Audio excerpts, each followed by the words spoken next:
3 วันภายหลังพระเยซูเจ้าทรงสิ้นพระชนม์มีสาวก2 คนเดินทางไปบ้านหนึ่งชื่อแอมมาอุสไกลจากนครเยรูซาเล็มประมาณ10 กว่ากิโลเมตรทั้งสองสนทนาถึงเหตุการณ์ที่ได้เป็นมาเวลากำลังสนทนากันไปนั้นพระเยซูเจ้าเองไปทันและเดินทางร่วมไปกับพวกเขาแต่ว่าตาของพวกเขาทั้งสองบ่สามารถจื้อจำพระองค์ได้พระเยซูเจ้าถามพวกเขาว่าพวกเจ้าเดินทางสนทนากันถึงเรื่องหยังเบิ่งคือว่าโศกเศร้าแท้ผู้หนึ่งชื่อเกเลโอฟัสตอบว่าหมดนครเยรูซาเล็มมีแต่ทานผู้เดียวที่บ่ฮู้เรื่องหาก็เป็นมาใน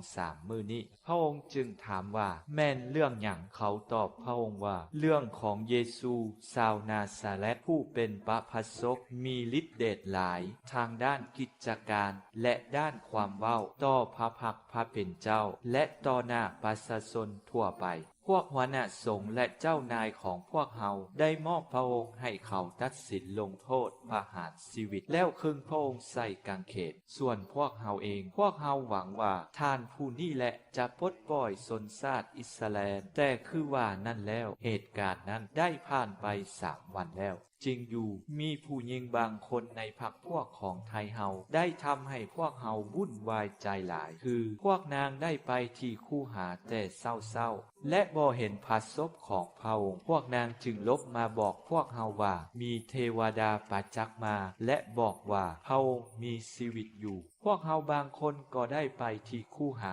และได้พบเห็นสิ่งต่างๆคือกันกับที่ผู้หญิงได้เว้าแต่ส่วนพระองค์นั้นพวกเขาบ่ได้เห็นพระองค์จึงกล่าวกับพวกเขาว่าโอ้คนอัปปัญญาและใจโง่ซ่าเพื่อจะเชื่อสิ่งที่พระพสกได้ประกาศไว้บ่ฮู้บ่ว่าพระคริสโตจะต้องทนทุกข์ทรมานนี่ก่อนเพื่อจะเข้าสู่สีมงคลของพระองค์แล้วพระองค์ก็อธิบายพระคัมภีร์ทุกข้อที่เกี่ยวถึงพระองค์ตามที่บรรดาพระพสกได้กล่าวไว้เริ่มต้นแต่โมเสสลงมาเมื่อเดินไปใกล้จะฮอดบ้านบ่อนพวกเขาไปนั่นแล้วพระองค์ก็ทำท่าจะเดินทางต่อไปแต่ทั้งสองน่วงเหนี่ยวพระองค์ไว้เว้าว่าเชิญทานพักเศร้าอยู่กับพวกเฮาย้อนใกล้จะค่ำตาเวนจะตกแล้วพระองค์จึงเข้าไปพักกับพวกเขา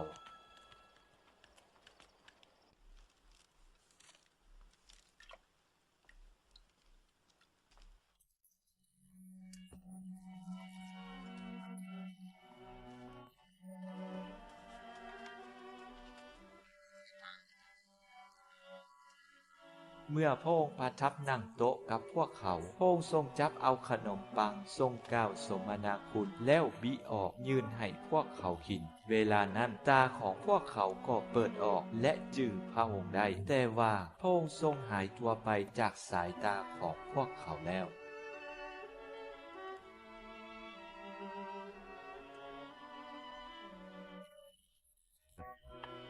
ทั้งสองจึงเว้ากันว่าหัวใจพวกเฮาบ่รู้สึกตื่นฮอดเวลาพระองค์กล่าวกับพวกเฮาตามทางและเวลาพระองค์อธิบายพระคัมภีร์ให้พวกเฮาฟังบ่ทั้งสองลุกขึ้นกลับเมืองนครเยรูซาเล็มทันทีและได้พบพวกอัครสาวกทั้ง11กำลังซุ่มนุมกันอยู่กับสาวกอื่นๆอีก